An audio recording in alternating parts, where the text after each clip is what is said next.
Welcome to stone dictation 5 second बाद शुरू होगा। Ready start. कोरोना दुनिया को तोड़ रहा है। चीन और अमेरिका जैसे महाबली उसके आगे समर्पण कर चुके, उसका कुछ नहीं बिगाड़ पाए। उल्टे उसने वहाँ हजारों निर्दोषों की जान ले ली। ऐसे में भारत जैसे विकासशील देशों या विश्व भर में मासूम बच्चों और दिन भर मेहनत मजदूरी करके अपना और अपने परिवार का पेट भरने वाले मजदूरों की तो बिसात ही क्या है। सब कोरोना के वायरस से तन मन और धन से लड़ रहे हैं। जो पॉजिटिव आते हैं वे ठीक होकर जीत का जश्न मनाते हैं और रोज़ कमाकर रोज़ खाने वाले उस दिन अपने परिवार का पेट भरने के बाद खुशियां मनाते हैं। लोकतांत्रिक देश होने के नाते भारत में कमोबेश केंद्र और राज्यों की सरकारों ने इस दिशा में खूब मदद की है।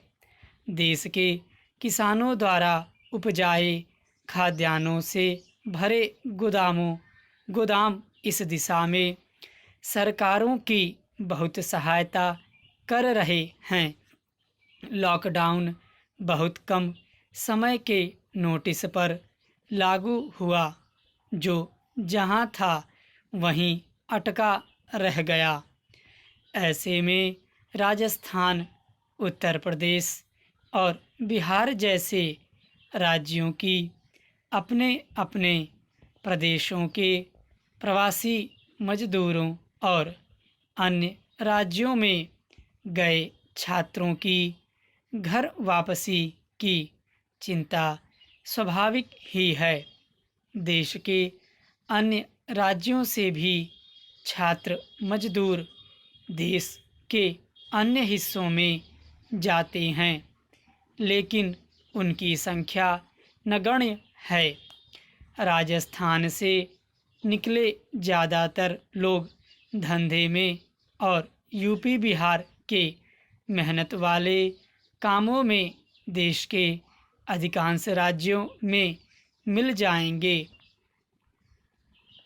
राजस्थान के कोटा शहर की पहचान पिछले 2 दशकों में कोचिंग इंडस्ट्री के रूप में देश भर में हुई है।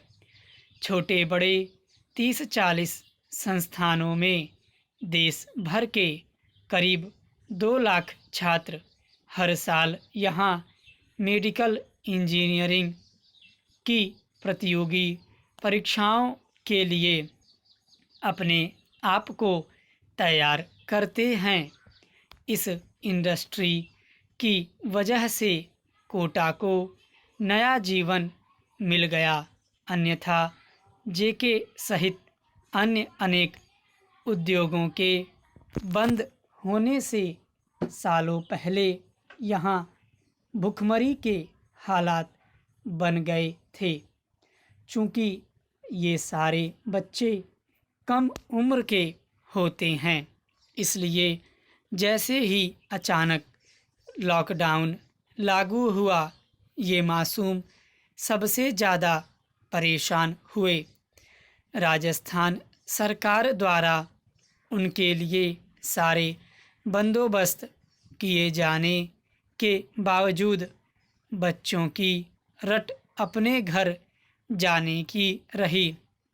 राजस्थान के मुख्यमंत्री अशोक गहलोत और लोकसभा अध्यक्ष ओम बिरला के प्रयासों से कुछ राज्य अपने बच्चों को ले गए, लेकिन बिहार जैसे राज्य अभी भी नहीं ले जाने पर अड़े हैं। जब छात्रों की घर वापसी शुरू हुई तो मज़दूरों में भी मांग उठना स्वाभाविक था। आखिर कोई आदमी कब तक अकेला या परिवार सहित बिना रोजगार घर से दूर बैठा रहे। जैसी भी रूखी सूखी मिले, अपने घर पर खाने की ललक कोई बेजा नहीं है। ऐसे में जबकि अभी यह पक्का नहीं है कि 3 मई को लॉकडाउन खुल ही जाएगा, तब केंद्र और राज्यों की सरकारों को अपने अपने यहाँ अटके अन्य राज्यों के बच्चों और मजदूरों को उनके घर तक पहुँचाने की पुख्ता व्यवस्था करनी चाहिए। मारवाड़ी तो हर राज्य में हैं। इस मौके पर उनमें से भी बहुत से घर लौटना चाहते हैं, तो उनके लिए भी इंतज़ामात होने चाहिए। स्टॉप।